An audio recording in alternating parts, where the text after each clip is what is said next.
guess over time it almost feels like you get numb to it a little bit, and you just spend days driving through logged forests, and you don't access that raw anger and emotion unless you stop and process it.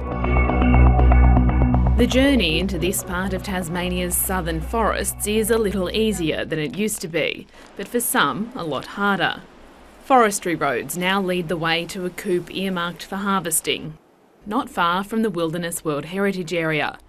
A former vet, Colette Harmson, monitors wildlife in native forests scheduled for logging.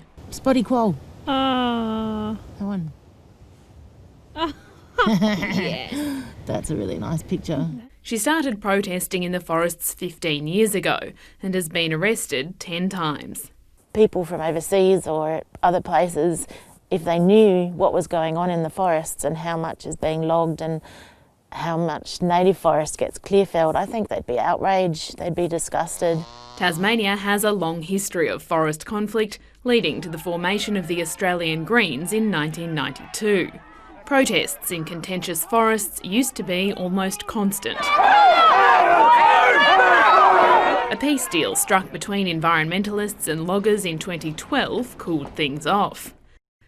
Total wood production for Tasmania hit a low point in 2011-2012 as forest wars came to a head. It's been slowly on the rise since then, with plantation timber making up the vast majority of Tasmania's total wood supply. The state's public forestry agency saw a similar decrease in native forest harvesting. It's on the rise again, but is still only harvesting about half the native forest area it used to. Now it seems the conflict is back on. About 25 protesters have been arrested in the past 6 months.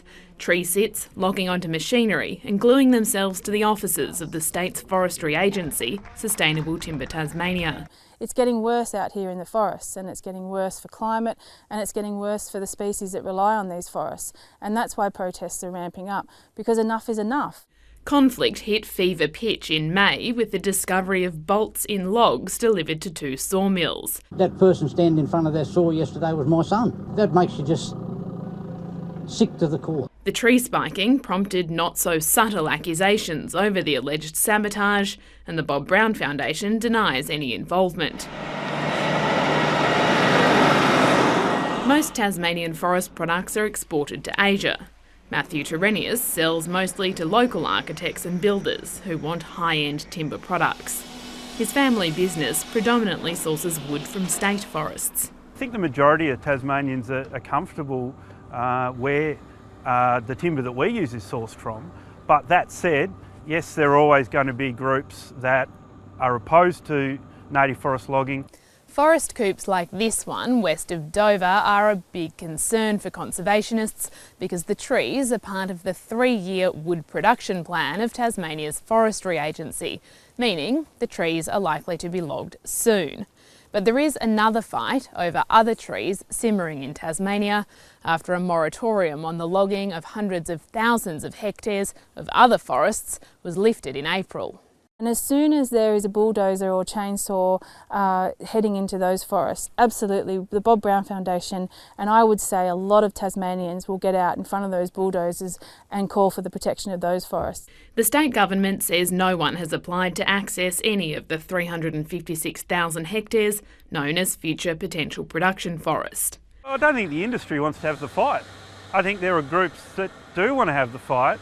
There are predictions Victoria's decision to phase out native logging this decade might create more demand for Tasmanian timber, meaning more pressure on supply. People may become interested in going into the FPPF land on a sustainable light tread basis to obtain material to be able to sustain those markets. As protests ramp up, the face of forestry is changing. The Forest Industries Association of Tasmania is being replaced by a new group as the sector becomes more about plantation.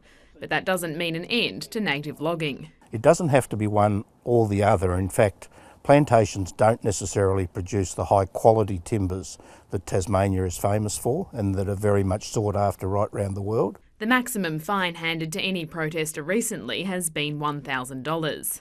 A $200 fine with no conviction recorded for holding up an operation that costs a small independent contractor over $10,000 a day, in our view, is not taking the crime seriously enough. New anti-protest laws have already passed the lower house and would carry penalties of up to $10,000 or 4 years in prison. Environmentalists say that's not enough to keep them out of the forests they're so desperate to protect.